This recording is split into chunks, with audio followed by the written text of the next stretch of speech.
Hi, my name is David. Thank you so much for watching. Please leave a like and comment down below and subscribe. This video is about the FlashForge Adventurer 3 printer and my experience after using it for over 1 year.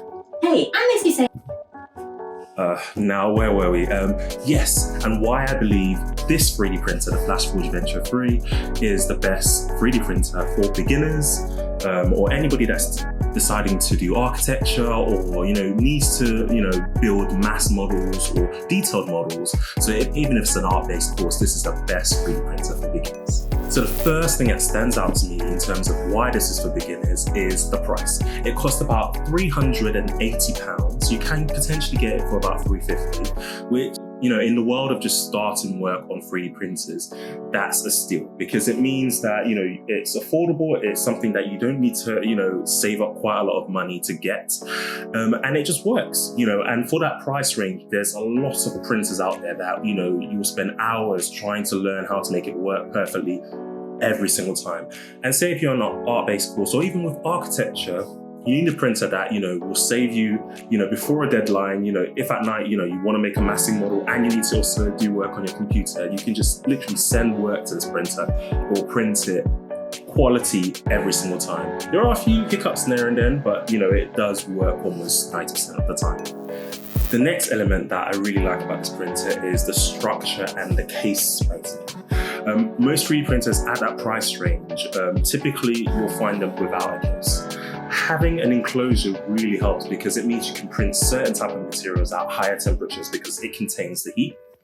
It also has a filter at the back, which basically all the kind of bits of plastic, all the heat, all the things you don't really want to smell, all the fumes potentially get filtered through the filter on the back, and the fan blows that out, which is really useful.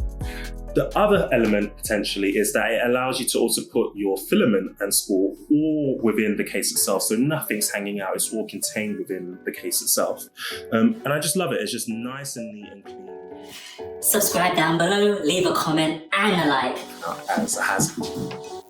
So the next item is the print quality of this printer. The one thing I love about this printer is that it has 5 settings for the print quality. It has low, it has standard, it has hyper, and it has super hyper. So, depending on what you're building, whether it's just a rough model that you just want to show someone, you can print it on really low quality, and that saves you time as well because it prints it quite quick. Or if it's a final model for, say, projects that you have, or school projects, or even a gift that you want to give someone, you can print it on super high quality, so it's really nice and fine, but it does take longer to print. This was actually printed, so this is just a filament spool extender for the printer itself, and this was printed on standard quality. You can barely even see the actual layers, so which I think is absolutely amazing. The next item that I actually think is amazing about this 3D printer are its functionalities. So it has a built-in webcam, so you can actually observe your prints over the cloud while you're in lectures or while you're walking around potentially, so that you know that your print is still going fine even when you're not around. The next item in this printer that I love is that it has a built-in feeder for the filament. So it's actually feeding the filament to the print head instead of some of those printers where it just relies on gravity just to drop the filament head to the print head. The other element that I love about this printer is that it has a touch screen, LED screen here, which is amazing. So it allows you to interact with the printer, be able to move through all the different settings of the printer. It also has a built-in calibration, so you can actually calibrate the print head according to the print bed itself, which I think just works beautifully. And it also has a built-in LED light, so actually you can actually print in the middle of the night, if you don't want all the lights on, so you can see what is going on with the print. The next item on my list is the software for the printer. So the software for the printer is actually amazing.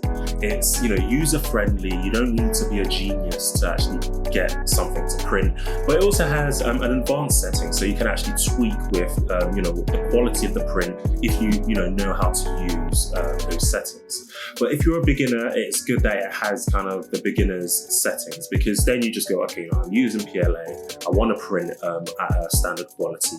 Just print it, instead of tinkering around just to make sure that you get a high quality print. And the next item are issues with the printer. So I've had the printer for over a year now, and the typical issues that I find is that maybe between your 8th or 9th print on the printer, the print head will clog, which, is quite standard for most 3D printers to clog. But, the one thing that, it can be a faff trying to unclog it. But the good thing is that they do provide you with a cleaner. So the actual filament head actually detaches by pressing a button. And you can then insert this to actually clean the filament head and reinsert it. The good thing about it is that it does have interchangeable heads, so you can buy new ones if you're unable to actually clog the print head itself. And finally, overall, my opinion of the printer is that it's an amazing printer for beginners, because at that price range, it can be given as a gift to a friend or family member or someone that that's really into tinkering or 3D printing or arts and crafts. And it's just something that you give to them, and they won't bother you to tell you that it's not working. It will just work, and it looks premium even for that price range as well, especially with it being enclosed. Thank you so much for watching this video. If you haven't watched it yet, definitely watch my unboxing, and definitely check out my other videos where I talk about my trips to India and so forth.